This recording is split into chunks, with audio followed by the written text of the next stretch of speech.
C'est un mouvement qui a été lancé par des citoyens, donc avec la volonté de créer un grand mouvement citoyen auquel sont venus s'adjoindre le PS et Écolo, en fait, voilà, grosso modo. Et ça a été lancé en partie par des anciens membres du CDH dont je faisais partie. Ne travaille jamais sur des promesses. Parce que ce qu'elle a besoin, c'est d'avoir des voiries correctes, un égouttage, pour défendre l'environnement, pour ne plus commettre les eaux usées. Les voiries, ça c'est important. La sécurité au niveau de la police, hein, ça c'est important. L'environnement, la propreté, ça c'est ce qui est important dans une commune. Okay. Les habitants, c'est ce qui nous manque, nous gestionnaires. Et nous devons mettre, et la prochaine législature, ça sera encore pire, l'argent là où c'est nécessaire et pas au superflu. Alors je voulais savoir pour le fameux projet accueil des 0-3 ans, je pense qu'il y a 18 places qui vont être mises en chantier, qui vont être créées. Pour quand? Mars 2013. On a un projet qui n'a pas abouti mais qu'on va relancer, un projet d'habitation mixte. Nous on veut surtout permettre à nos jeunes de trouver des logements pas trop chers, locatifs ou bien à acheter ici dans la commune. Et alors aussi les personnes âgées, essayer de les aider à rester dans leur maison le plus longtemps possible. Maintenant, si on devait revoir le projet, on viendrait plus aussi dans le système d'habitation passif avec essayer de faire des économies d'énergie au maximum, utiliser des matériaux adaptés. C'est vraiment un challenge qu'on veut essayer de porter. C'est l'agence immobilière sociale dont on a parlé tantôt.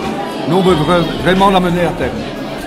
En fait, ce qu'il faut savoir, c'est que Cap Communal s'est vraiment regroupé sur la volonté de trouver une réponse à toute une série de points, et notamment à l'accueil et à la vie de certaines personnes dans les communes, notamment des plus jeunes et des plus âgés, qui ne trouvent pas suffisamment de réponses et de place aujourd'hui. Et c'est vraiment notamment, par exemple, en matière de logement, d'un logement diversifié, adapté aux familles, aux personnes âgées, aux couples plus jeunes, où là, on veut absolument trouver une réponse. Oui, tout à fait. Donc nous avons travaillé à 3 ou 4 de l'équipe de la Ligue, plus d'autres personnes des autres associations. Et nous avons dû revoir au moins 3 fois le parcours parce qu'il était trop long, et donc on a voulu focaliser vraiment sur les animations et essayer de trouver les meilleurs endroits, que ce soit au niveau sécurité, mais aussi au niveau d'avoir quelque chose d'intéressant à y dire à cet endroit-là. Et qu'est-ce que tu as découvert sur ta commune en travaillant en fait ces parcours de manière aussi approfondie, puisque tu as dû recommencer 3 fois? Par exemple, les ILA, je ne savais pas du tout que ça existait. Pour les candidats réfugiés.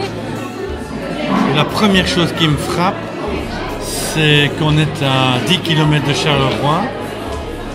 Et donc, ce qui m'interpelle, c'est le trait d'union entre Charleroi et cette commune.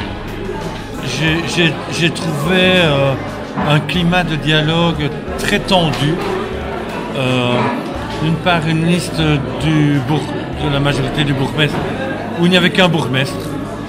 Il y a un échevin de la jeunesse, on pose la question des jeunes et c'est le bourgmestre qui répond. Quelle que soit la réponse, une espèce de réponse bloc contre bloc. Et donc, si cette initiative de la Ligue faisait qu'on prenne les choses de manière un peu plus participative, donc ça c'est certainement un thème qui m'a marqué. Et le deuxième, c'est la question du logement, pour pouvoir accueillir à la fois toute la diversité des familles. Je me demande où se logent les jeunes dans cette commune.